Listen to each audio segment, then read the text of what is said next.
Alors, dans l'émission Quand bien vous fasse sur France Inter, ce matin, on parlait du développement personnel. Et je n'ai pas entendu le mot astrologie, mais enfin, disons que pendant l'astrologie est classée là-dedans.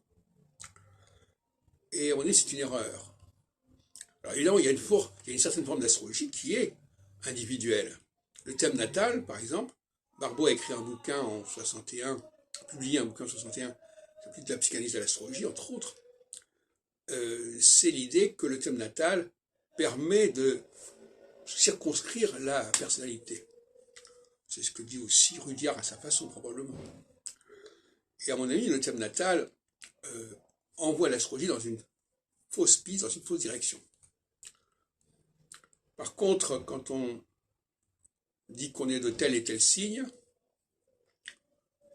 je ne suis pas en train de défendre l'appartenance à la typologie zodiacale, mais enfin, malgré tout, ça force à se dire, voilà, j'appartiens à un groupe X, et j'appartiens pas au groupe Y. C'est déjà une forme de différenciation qui en elle-même est assez saine, parce que ça implique de ne pas vouloir généraliser. Cela dit, qu'on se fasse une certaine idée des gens du Sagittaire ou je sais pas quoi, ça peut être complètement idiot. Mais c'est déjà une démarche méthodologique qui est appropriée.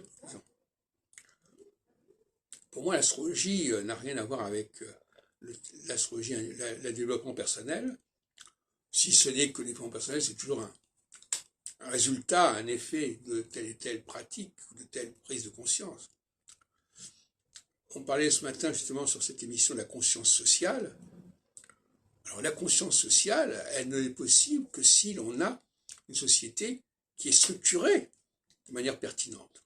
C'est-à-dire qui dispose en effet de populations qui sont relativement homogènes et sur lesquelles on peut généraliser.